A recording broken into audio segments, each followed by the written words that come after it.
Hello everyone, नमस्कार। मैं रक्षित गुजर स्वागत करता हूं आप सभी का अक्षवाट के यूट्यूब चैनल पर। आज की वीडियो में हम कंटिन्यू करेंगे इकोनॉमिक्स क्लास 12 का हमारा चैप्टर नंबर 6 जो है बैंकिंग से रिलेटेड। इससे पिछली वाली वीडियोस में हमने देखा था कि जो केंद्रीय बैंक होते हैं और जो वाणिज्यिक बैंक होते हैं दोनों के बीच में क्या अंतर होता है। और आज की वीडियो में हम जो हमारी पिछली वीडियोस के बचे हुए पार्ट थे जिसमें हम ये पढ़ रहे थे कि केंद्रीय बैंक के मुख्य कार्य कौन कौन से होते हैं। तो इन 7 तरीके के कार्यों में से हमने 4 को तो पिछली वीडियोस में कंप्लीट कर लिया है। आज की वीडियो में हम इसका जो 5वां कार्य होता है यानी कि विदेशी विनिमय का संरक्षक, उसको हम समझने वाले इस वीडियो में। तो स्टार्ट करते हैं।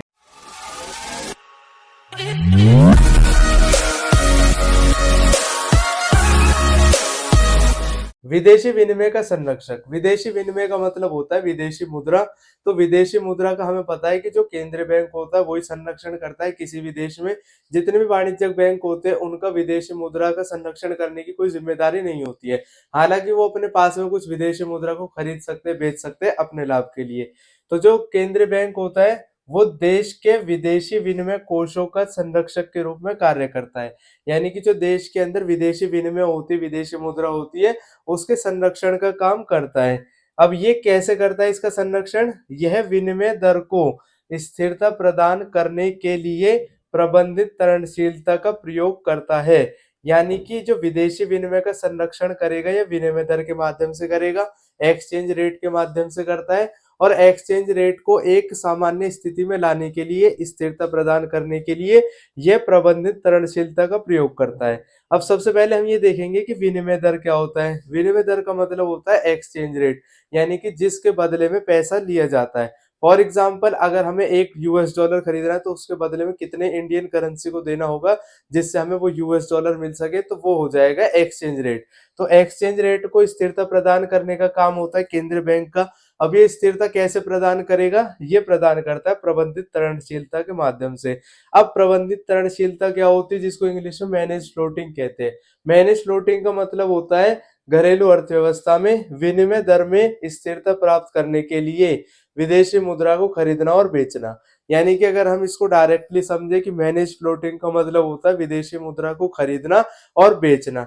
अब जब विदेशी मुद्रा को खरीदा जाता है और बेचा जाता है तो इसके माध्यम से जो केंद्रीय बैंक है वो विनिमय दर में एक स्थिरता प्रदान करता है, यानी कि जो एक्सचेंज रेट होता है उसको स्थिर करने की कोशिश करता है।